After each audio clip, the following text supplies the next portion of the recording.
เดี๋ยวพ่อจอยว่าสิต่อขามานี่ให้นะทุกคนเนาะตัวเลยสิมาเอาไม้นี่ออกก่อนละให้พ่อจอยต่อขึ้นตัวว่าอยากได้ขาเจาะเลยนะทุกคนที่เสา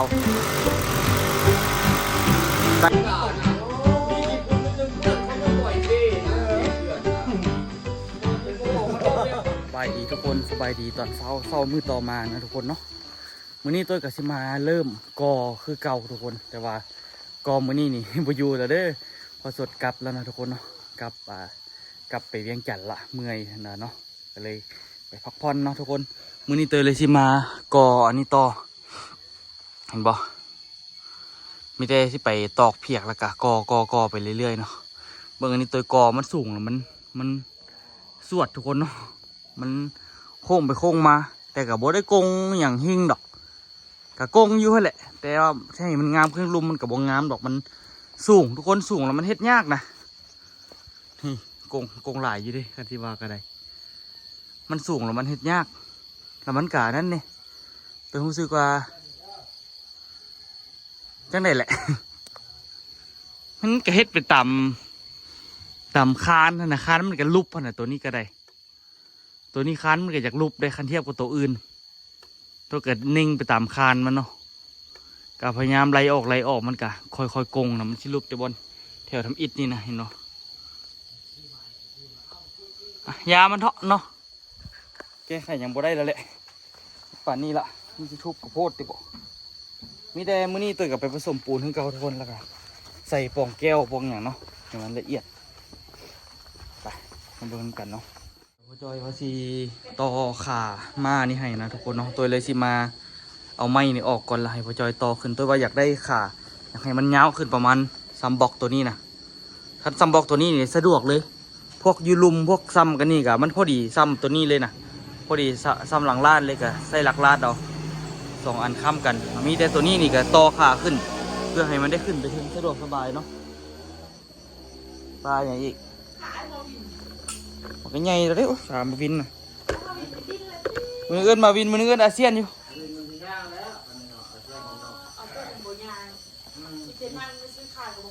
เอาอาเซียนแท้ที่ผมมีเอาอาเซียนแท้เลยบอกเอาอาเซียนอย่างที่เขาซ้ำกันโอเคราคาไหมอาเซียนซื้อครับซื้อข้องพออีกจะไม่เดี๋ยวออโต้ก็จะเป็นตอนนี้แหละออโต้ยางเป็นไรอาเซียนโคตรข้อเลยนะคัดพอดี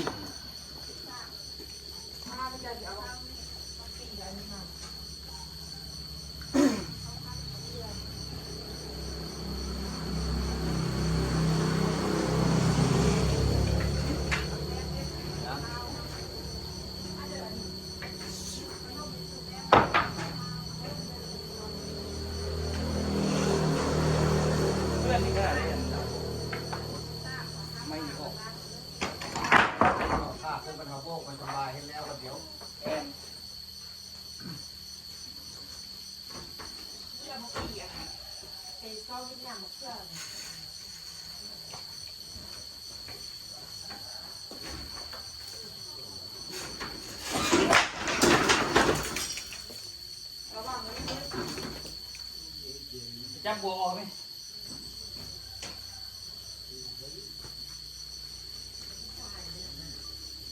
ถึงด้วยต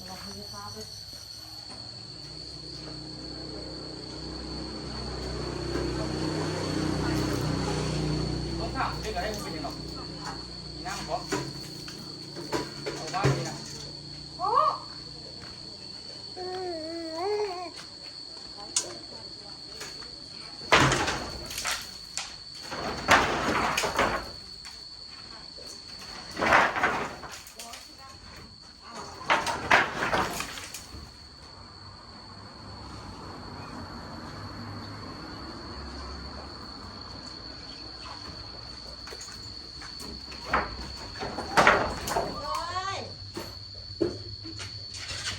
ไม่ไหลใช่ไหมครับโอ้ตึงมากเลยมันกินโลดก็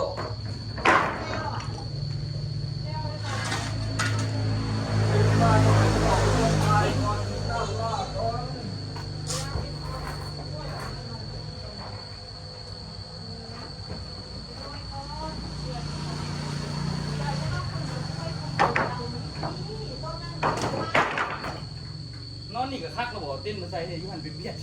แค่ดีแท้เอาไม้มาปูขึ้นมันแน่นอน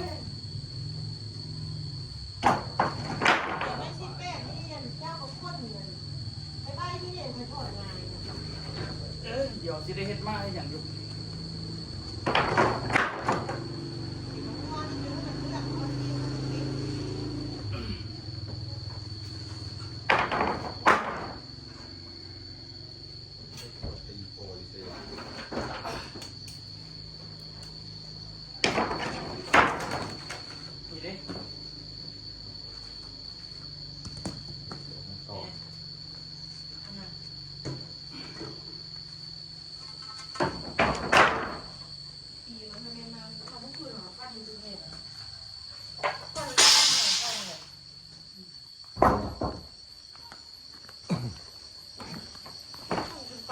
สมปูนเลยนะทุกคนนี่เขาเอาอยู่พูดเลยได้เข้า เอาตุกนั่นนะเขานี่นะต้นได้ก็อยากข่าวว่าเขาเอาแล้วเขาจะบบักกุกมันเขาบึงเขาเอาบักกุกนี่ เป็นอาลาดอันนี้บ่บัก หลักหลายกล้วยหอมเลยเขาเอาหลายมันบุญได้บุมีเลยเพื่อกล้วยหอม บุมีเลยป่ะอันนี้ก็กล้วยหอมตัว เอาว่าก็เบิ่งเขาไปบักทิ้งมันบอกไปล่าเขาเอาล่าเนี่ย หลักหลายแล้ว น้องสร้างอันนี้ไม่ได้เลย เอาวันหนึ่งจะจับได้นะ ชิดก็ไม่ได้เอาเที่ยวเลยละขึ้นมาเข้าร้านอาหารคือ วันหนึ่งจะจับได้นะ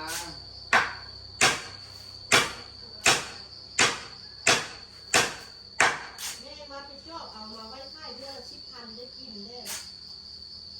ยี่ที่หาค่าย22 มันต้องเรียนรถขี่หูแป้งรถขี่กันก็ย่อยรถขี่ไป น้องเก่า เอารถจักรทุกทีก็จะหูว่าเอาไปสวนเด็ ไปเฝ้าได้อยู่ไป เฝ้า เฝ้า นะมันคือที่ดอกยามมันอ่ะยามมันเขาก็อ่านยามเอาคือกัน ยังกล้วยสิสุกเหรอ ตอนนั้นแหละ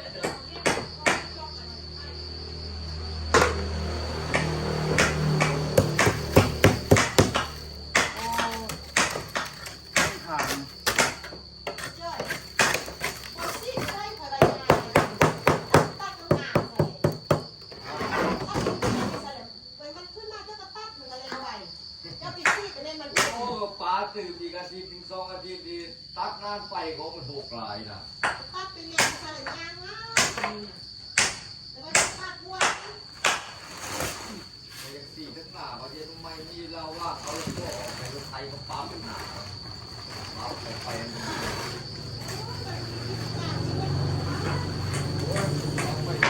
เวลาปั๊มไปมีกับปั๊มไปเลย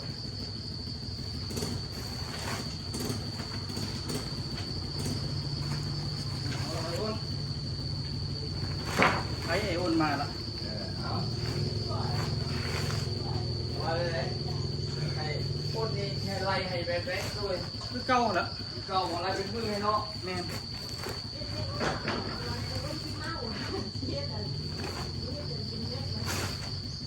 เอาเป็นมือก่อนหรือจะเอาแบบไหน เป็นมือเก่าหมดแล้ เอา ว บ่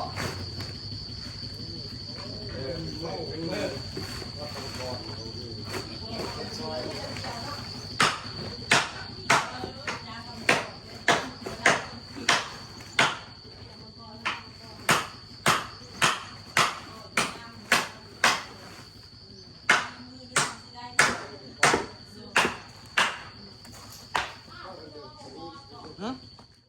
งัดเลยอ้นเดี๋ยวคอยสิเอาเท่านั้นเพราะว่าถ้าพ่อจอยพอดีมากก็เราสิแล้วบ่สิเฮ็ดใส่มาเอาหยุ่งอยู่ทุกคนเนาะฮะตำพุดหรอ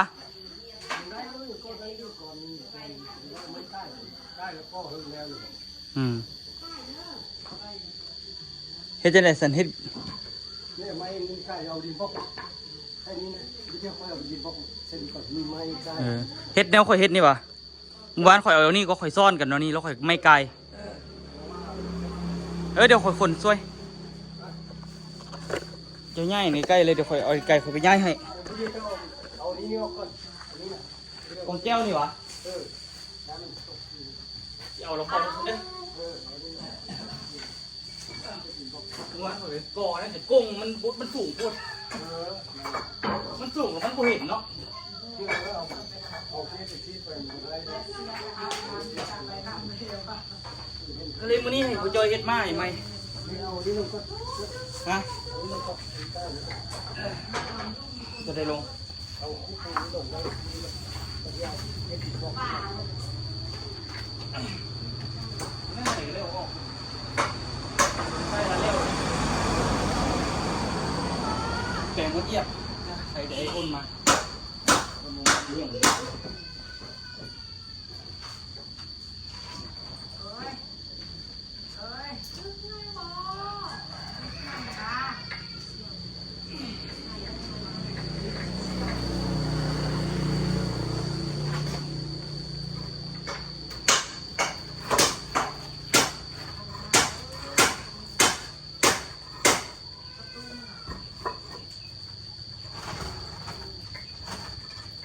เมื่อยแล้วเมื่อพักผ่อนก่อน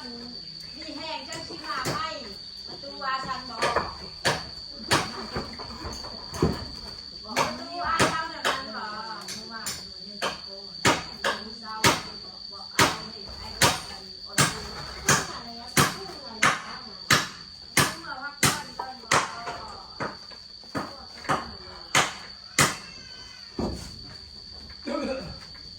โอ้ขึ้นสูงแล้วพุ่นน่ะ พ่อถึงว่า อ้าวบ่สูงได้ใจมาเนาะเบิ่งเนาะเนาะใส่ปั๊บเนาะ เดี๋ยวเอาไม้ส่งมัน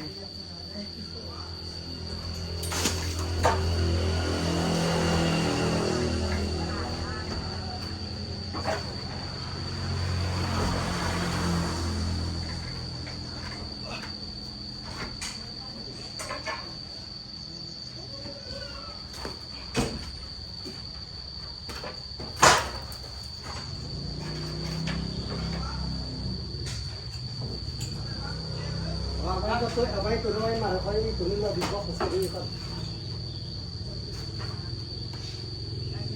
ตัวน้อย ตอนนี้ไอ้อ้นไปเริ่มก่อตัวปองแก้วแล้วเนาะทุกคนเนาะโดยกสิได้ไปเริ่มเพื่อกัน กูจะเฮ็ดบนเหยียบแล้วเฮ็ดบนเหยียบแล้วเราก็ได้ยืนทางนี้ให้พอได้อยู่ทุกคนจะขึ้นไปก่อเลยเฮ็ดสองข้างนี่ได้หรอกเฮ็ดข้างนี้เริ่มโบสันกับเฮ็ดข้างนี้ไปใส่สองไอ้น้องกันเตรียมอยู่นะทุกคนอ่ะเดี๋ยวเราสิเริ่มเลยทุกคน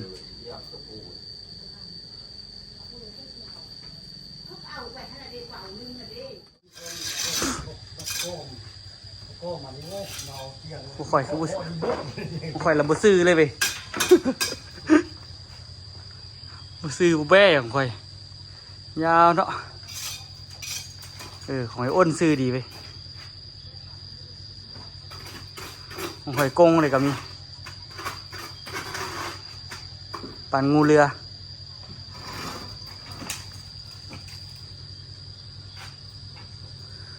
ยามันนะทุกคนตอนนี้นี่กาไปกินข้าวกันทุกคนยังไม่ได้กินข้าวเช้าเด้อไปกินข้าวเช้าแล้วจึงมาว่ากันไหมให้โอนให้ท่าใส่สีแล้วเหรอเด้อแจมคักไก่สีแล้วละอันนี้ตัวใส่แต่4 บล็อกทุกคนแต่ว่าตัวนะทั้งข้างพุ่นตัวที่ใส่5 บล็อกเนาะเป็นปอกปองลมนี่นะโอ้ยอ้นเลยข่อยใส่พิษข่อยวายอยู่ตายข่อยวายอยู่คือเป็นแปลกๆของข่อยเพิ่งบล็อกข่อยด้วยนะธรรมดา2 บล็อกทั้งขวพี่เอาไปใส่ทางซ้ายอันนี้ใส่ทางขวมาพี่เบิดโอ้ยตายคักป่านพี่บ้าข่อยวายข่อยมันคือแปลกๆแถววะเป็นแปลกๆไว้โอ้ย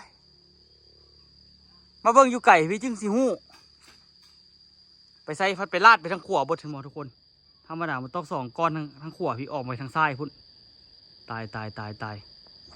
อ่ะยาเพราะอะไรก็ยาจำเป็นต้องยาพุ่นละแก้ก็ได้อยู่แต่ว่ายาเถอะมันเป็นเฮงมันเลยดอกจ้าเถอะจ้าว่าด่าตัวเองดอกทุกคนนี่งูขนาดวันนี้สั่งกับเราไหวเลยนะ เสียดายขนาดเนาะ ต้องวังนะ เสียดายเฮ็ดไอ้นี่นะเฮ็ดผิดพลาดโอ้ยยอง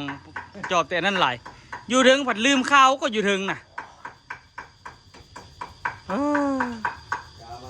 มันจะเป็นแบบหนึ่งสไตล์หนึ่งเนาะ บุถูกบุงงานให้โอนแกให้ มันบ่ซื้อเดี๋ยวตัวไปขึ้นเพียกให้โอนก่อนหาบล็อกมาเดี๋ยวนี้บล็อกกระเจ้ากำลังมา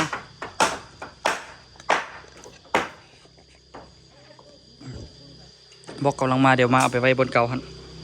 ก็เอาตัวสองข้างนี่ก่อนใกล้แล้วก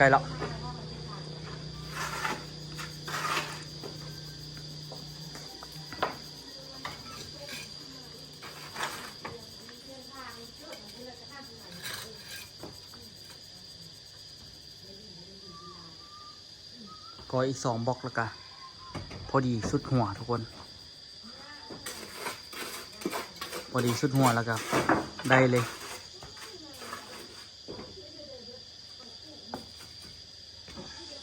แจมเจาะเหล็กนะทุกคนสีเสาใส่มันแบบแน่น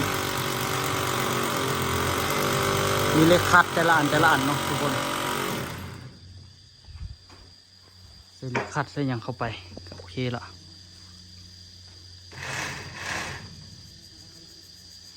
ตอนนี้ก็มีแต่ทาบล็อกอย่างเดียวทาบล็อกมาแล้วจึงจะได้ก่อขึ้นเนาะ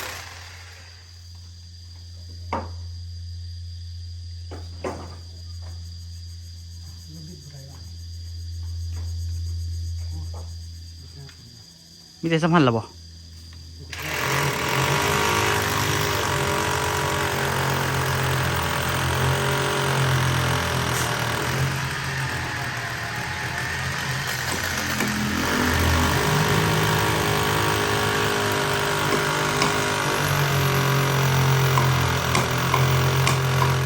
สวยสิจัดบนเหยียบบนอย่างใดทุกคนอยู่เทิงนี่มันอยากซ่าเลยทุกคนเอาอย่างไม่น้อยอีกเหรอเอาไม้นี่ก่อนเดี๋ยวก็สิบ่ได้ขึ้นไปเชื่อทุกคนซ้ำซาถ้าบล็อกเขาจะมาส่งตอนนี้บล็อกมันเหลือหน่อยละบล็อกทีได้เอาห้องกับบ่ได้เอาห้องละเดี๋ยวนี้พอมันมืดละเขาไปห้องขาเขาก็เดี๋ยวออกมามืดเนาะยังเหลืออีก2 แถวเทิงนี่ก็จบโอ้มีแหงไปได้หลายเติบแล้ว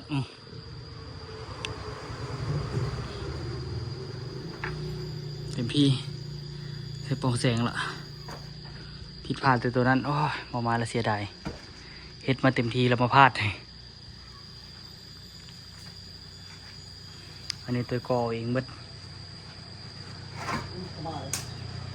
แม่นแล้วบ่โอ้แม่นละคักตัวนี้นี่เฮ็ดบ่ซ้ำกันทุกคนมันสูงโพดเนาะมันสูงเกินเลยแบบว่าสิได้มาตัดเครื่องหนึ่งบัดตัวนี้เพราะว่าเหลือบใกล้หลาย ตัวนี้มันน้อยครับตัวนี้ได้หน้าตัวนี้หน้าไม้ตัวนี้น้อยตรงนั้น เนาะ ตัวนั้นมัน15นี่มันกาย บ่ตัวนี้ก็น้อยไปคือกันนี่นะโอ้ตัดง่ายบ่ง่ายนี่ย่านอย่างเนาะ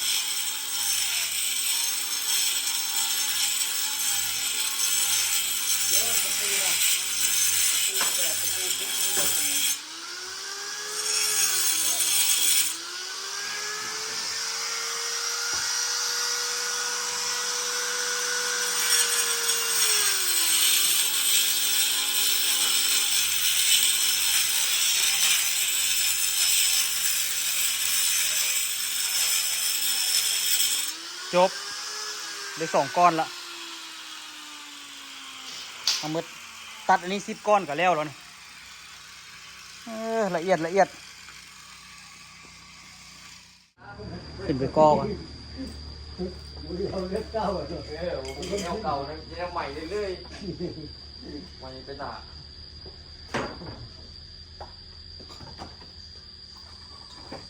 เขาว่าเฮ็ดบล็อกนี่เฮ็ดซ้ายสะอาดเลยกับบ่ได้ผมว่าดิ โอ้ยโอ้ยผมบริพารให้ผมเรียนคุณบอกดับมืดไป เขาว่ามันบ่มีตุ่มจังหน่อยแล้วมันเฮ็ดยากเขา โอ้ยเดี๋ยวจะขี้ข้านเนาะก็ว่าไปได้นั่นแหละ ไม่พูดเลยว่านะเขาไปซื้อทรายแล้วมันสดแท้ๆมัน ตัวมัน รา รา คา คา แพ แพ ง ง ก ตัว ว่า มันกอยเลยเนี่ยกอยตายเลยมันยากตายยัง ปูนนี่มันเบาเรื่องมีดินน้อยนึงมันแห้งบ่อยากจับเลยนะผมจะว่าดินก็ปูน เขื่อนเขาเห็นเขื่อนน่ะเขาคัดพวกนี้ก็ยังไม่ตกน่ะนี่กี่ปุ่นนิดนึงเปื้อนเขายังปล่อยเทน่ะเทเขื่อนน่ะจนโง่มันก็เบี้ยวตายขี้ต้มบริอื้นเอาขี้ต้มมากอยตีแล้วแหละย่างยังผสมซีเมนต์เลยเอาลงเลยอันนั่นแหละ อันผู้เว้านั้นเว้าอยากซื้อเป็นขี้ทรายราคาทึกมันมีปนทมปน เอาเลยบุญละสันโอ้โหบอกนี่นะก็ก้มน้ำเน้นเราบอกคำว่าน้ำเนี่ยคือเอายังมาพิสูจน์นะกูจะว่าก้มน้ำเนี่ยมันตอนไหนวิธีการพิสูจน์แบบใดโอ้โหเจ้าบูฮูนะตัวว่าไป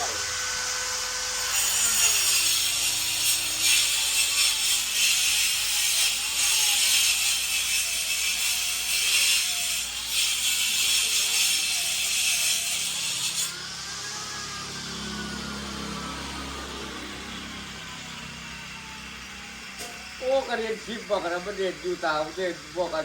ตะเวนออกกลางที่สายบอกมันเห็นอันนี้แหละบอกมันสอดเลยนะ บอกมันโบตันก็มาได้สอดไปสิแหละมันก่อไปมันก็ปูนใส่ตะขอบนี่แล้วนะ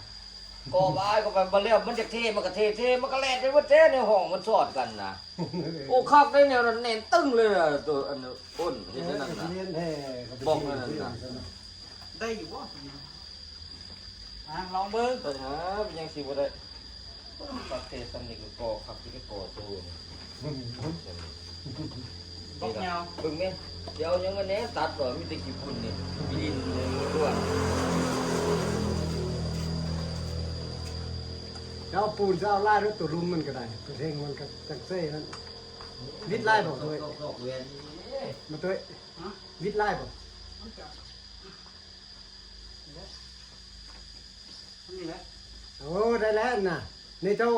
เจ้าก้อนเสร็จแล้วเจ้าตอกเล็กเนี่ยเล็กนี่เอา โอ้ยังบ่ได้ตอกเล็กนี่น่ะ บ่นี่เจ้าตอกซื้อว่างเจ้าก้อนตอกซื้อว่างกันดิตอกใส่ละตอกวะ ใส่แล้วตอกโอ้เจ้าโบตัดตัวสั้นซะก่อนแม่น่ะมันเครื่องกันเลยดิ เนาะ จักเปิดเบิ่งจังได๋เมื่อกี้เพราะว่าตัวนั้นตัวนี้เด้ มันเครื่องกันเลยก็เป็นหม้อน่ะเอาก้อนตัดกันเลย หลงทางแล้วบ่ได้เบิ่งเลย เมื่อกี้นี่คือว่าอยู่นี่น่ะเพราะอันเอามาวางไว้กระปูนแป๊บไปเดี๋ยวมันละนี่กระปูนี้เลยมันอยู่นี่เลยเอา อยากมีพวงซื้อได้อู้ก็ออกซื้อเพิ่ม นี่ก้อนอันนี้ไปก็ได้แล้วก็ตอกคือว่างตอกคือมันบุท่าพับเลยนะตอกมันคือเขาอีกเส้นแล้วก็วางไว้เลยแล้วก็ปูนใส่เลย กินข้าวรสจ้ะ เบิ่งจะเบิ่งเลยต้องมือ จ้องมาดี ตัดพอดีแล้วขณะเราไปกินปั๊บต้องมือ มาแจ้ง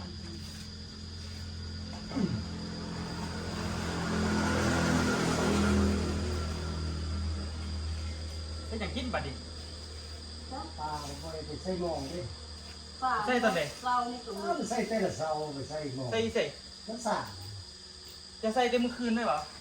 ใส่ไว้ก่อนแรงแล้วก็ตื่นเช้ามันจะยากแต่ละเช้า น้ำขึ้นเต็มฟังดึกเกิน ได้ปลาอย่าง ไปเล่นไฟไป อันนี้ไฟฟ้าเลยแหละบางที ในมือละลายเป็นไง โอ้แบบมือก็ได้หลายแบบมือก็ได้น้อยไปเรื่อยๆมัน เศร้านี่ได้ไหม เป็นสำเร็จ กินได้ ไม่มีลาวกับโบ อันนี้ก็กินโลคนนี้กินโลคนนี้ ใช่โมงสักสองตอนสั้นนี่คือมัน ส่งตัว ใช่สักตอน ได้หลายให้ได้มันปลาตากแห้งมา เนี่ยแต่น้อยนี่ที่ได้ไล่เนี่ยแต่น้อยปากกินอันนี้มันห้าก็เริ่มมันไม่ใช่เลย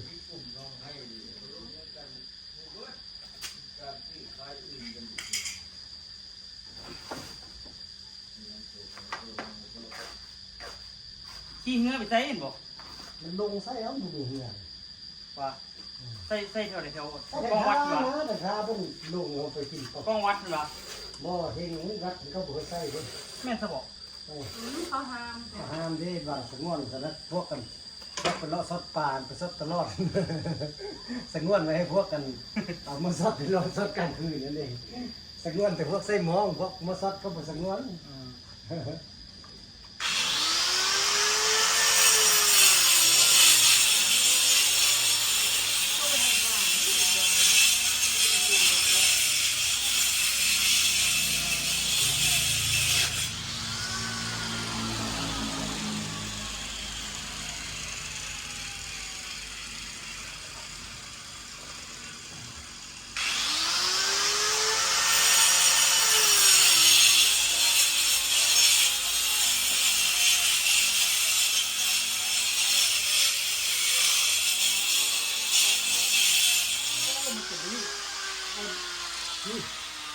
โอ้มี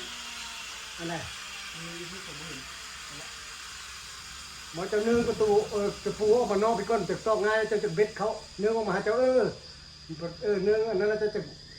ะย้ำเข้าไปให้แพะเครื่องหัวดิบล็อกขนาดเวลาเอาตัวนี้ปูนไปซุปเสื้อเอาเนื้อพอดีจะตอกมันเอาแน่แล้วจะเคาะเขาเอา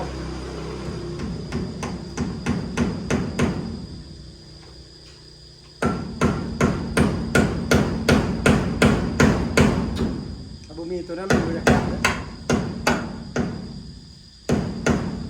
ตอกยากมานี่เนาะ แล้วเจ้าบุยูถึงหลวง ฮะ เจ้าบุยูถึงหลวงเจ้าดิบิดโตตอก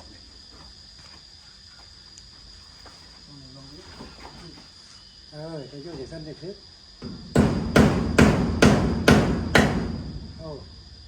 ต้องมันเอาเส้นเล็กต้องมันนั่นเข้าไปนั่นก็ได้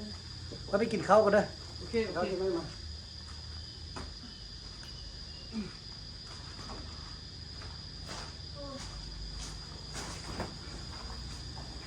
ตอกตะปูรัดเข้า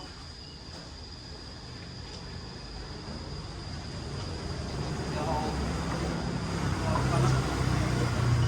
ก็สูบเต็มเพราะว่ามันอะไรมันที่จำละได้ใส่ปูนหลาย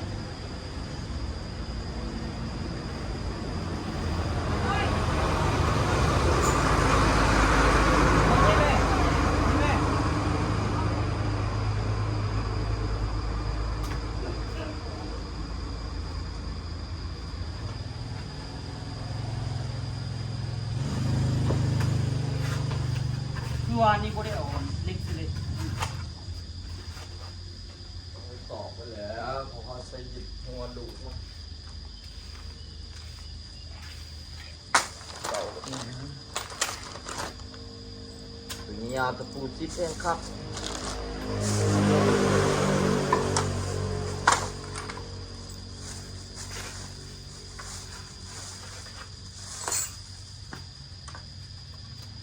มีรอเขาตีทั้งอ่ะ นี่แล้ว ลูกกะถึงเลยก็ตอกเบิดบัดเดียวนี่ เล็กก็มีแล้วเล็กมีอยู่นี่แล้ว ตอกเบิดบัดเดียวนี่ตัว บอกว่าใส่เลยทิ้งโต๊ะ มันสะเทือนบัดนี้ก็ใส่เลยลูกตอกไปน้ำมันสะเทือนลูกตอกมันแล้วบาดเดียวกะเอาลูกไหลใส่โดนเดียวขอ จาก งมัน ย่านมันบุตร บ้าบัวคือนะเสือไม่เอาลูกเอาไปเทียบตัวก้อนหนึ่งเทียบใส่เทียบไปนี่โอ้ตัดต่ำหัวเนาะไปขึ้นปูนเนี่ยเป็นไงนี่ต่ำโพ้นน่ะ นะเวลาที่เอาปูนปูเอา ปูลายโพ้น โอ้หนาไม่ตัวนี้มันเอียงออกนอกเลย ยามันเขาพยายามดัดเอาบอกเขาไปซื่อๆเลยยาไม่มีสิตกอยู่ยานใดกับยายมันถือดูเลยยา เขาก็จำเป็นต้องให้จำอะไรก็ได้อันนี้ มีลมของมันก็มีปัญหาอย่าง พอไปให้มีดูจับนะบูจำก็ได้เมื่อคนกู้ขึ้นเนาะ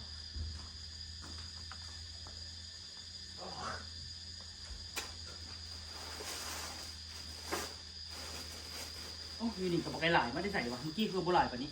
เล็ก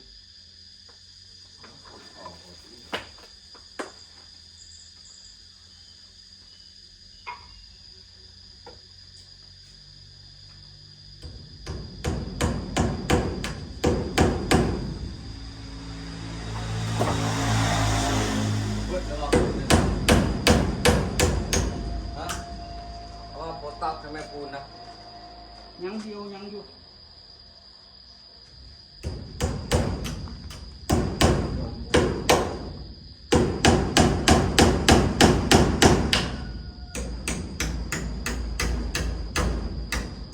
บ่ได้แล้วดูก็บ่ได้เดิกก็บ่ได้มันโค้งมาพี่พดไม่มันโกง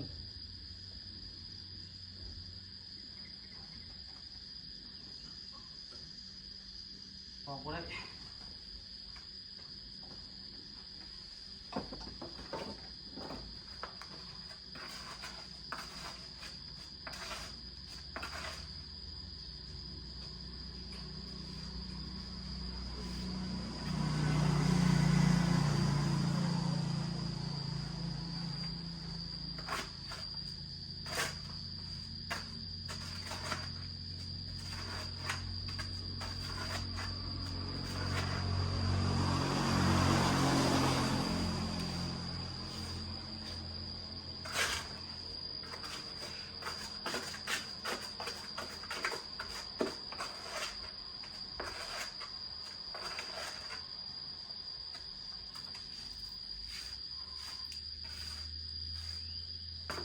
ความยุ่งยากนะทุกคนเนาะ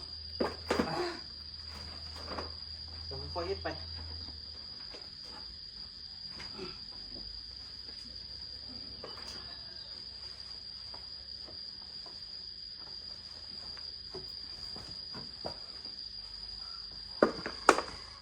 เรียบร้อยนะทุกคนเนาะทางของตัวเนาะเหลือของไอ้อ้นยังไปกินข้าวอยู่บนทันม้าปะนี้ของตัวเรียบร้อยแล้วโซเชียลเป็นธรรมดาทุกคนเนี่ยเมื่อยอยู่ก่อนเนาะเมื่อยสุดๆเลยเดี๋ยวมาเบิ่งตอนท้ายตัวชีเริ่มเฮ็ดของทางไอ้อ้นนี่ก่อนเรียบร้อยแล้วเด้อทุกคนตอนนี้นี่จะเดี๋ยวจะเอาฝุ่นไปโม้ทั้งเดิงนั่นแหละค่ะเพราะว่าจบละจะโม้มันกับโม้หลายเจออยู่ลอยเยอะทุกคนเนาะฝาทั้งหลังคือเรียบร้อยแล้วโอ้เดี๋ยวก็ฝาทั้งข้างสองข้างนะครับตัวของนอน เป็นห้องน้ ตัวของนอนของน้ำเนาะ แล้วก็ใส่สีเลี้ยวแล้วทุกคนเอาไว้เจอกันคลิปหน้าทุกคนเด้อตอนนี้คือกอฝาเรียบร้อยเซฟองแข็งเรียบร้อยจะพิพาททางเทคนิคหลายเติบในนึงนะทุกคนเนาะยามันนี่แหละกระแสงเข่าคือเก่าละเอาไว้เจอกันคลิปหน้าทุกคนสำหรับคลิปนี้บ๊ายบายสบายดีเด้อ ำบ๊ายบายเต้บ๊ายบายไหม